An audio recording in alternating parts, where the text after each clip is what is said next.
Heatfield, and welcome to our first ever online tutorial. I decided that I was missing doing demonstrations, and so it was about time I had a go at trying to film myself doing a demonstration so you could all see, and hopefully it will help you achieve today's lesson.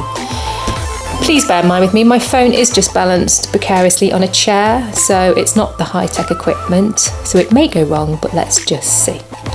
So every week you've been studying the visual element. We are now nearly on our last visual element, we're on to texture. Texture, you should have hopefully watched the BBC Bite Size by now, but texture is to do with different surfaces, and it's important for artists to be able to capture these surfaces to make our work look realistic. Whether that be the smooth surface of paper, the rough texture of wood, the spiky texture of plants, it is a key drawing ingredient that we need to understand how to apply. Three things that are really important when creating texture. Texture needs to look realistic, and for it to look realistic we must pay attention to the tone. So that is our use of shade. The darker, the mids and the lights. Without the use of this tone, these objects won't look three-dimensional and therefore they will not look real. So texture must have a sense of form, a sense of value.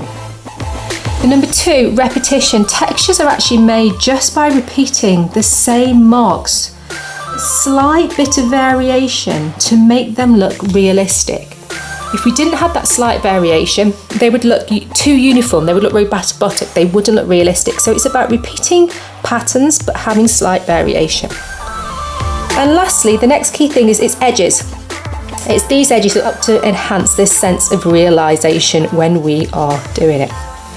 So this week I've decided that we're going to have a go at learning how to apply texture onto these cube-like forms. I've chosen a cube, so as I said at the beginning, texture needs to have a sense of form, volume for it to look realistic.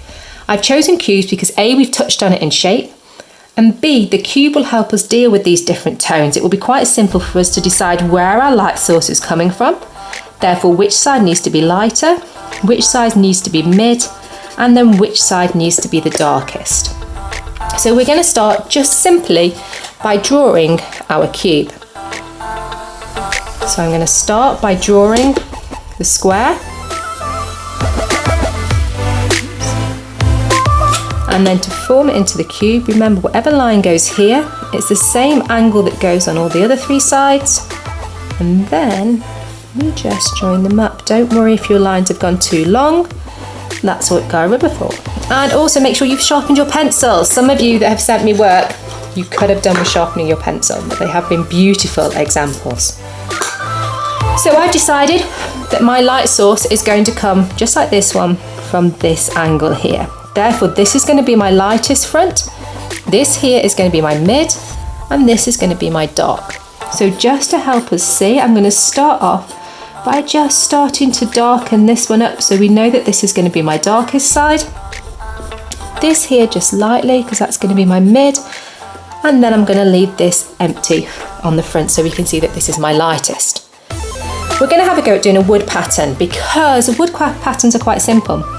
What you would see on wood would be these lines, and then within these you would maybe have some knots, and you would have some more shapes, some more lines that follow around it, making sure you get these knots within your wood.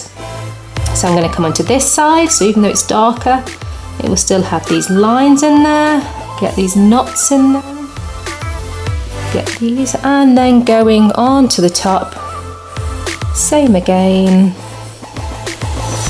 the edge lines. Now, I talked about those edges. So a lot of the time with wood, it would have these slightly broken sides where it has been cut. So we can start to add these lines in. So again, I'm going to go along the bottom, just add them in places. Okay, so I've kept the pattern going. I've got some variation going, it'll be the same down the sides. And I'm just slowly starting to build up my edges, my lines and my tones. Then I might bring some lines back into it. Remember, this is my darkest side. So let's use my pencil. Let's build up more layers to make it darker. This is my mid. And this is my lightest. So I'm just going to add a few more marks into that, keeping it my lightest. And as hopefully you can see, slowly, this is starting to look like a textured wooden block. Now it needs a little bit more work around here, around where that knot was. Maybe a bit more in there. Maybe a bit in there. That's starting to look, but it's this light, mid and dark that's keeping it looking realistic.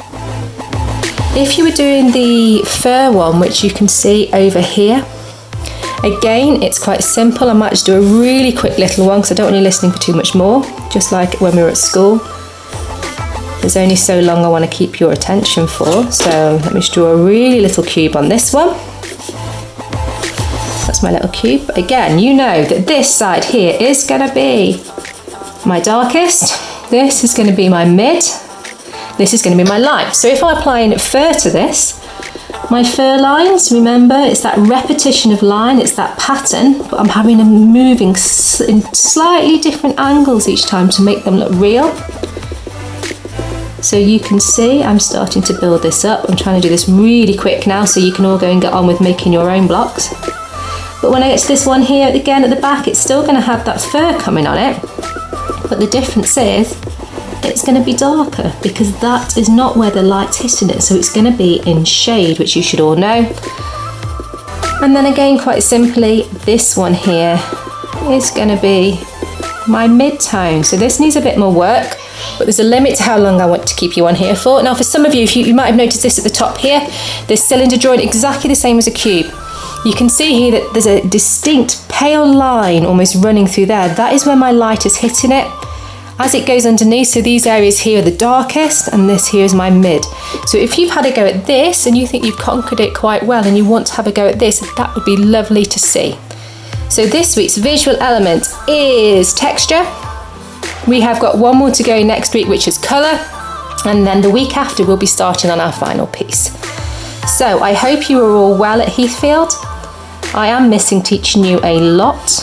And I will see you next week with the next visual element. Don't forget to upload these on ePraise and I look forward to seeing them.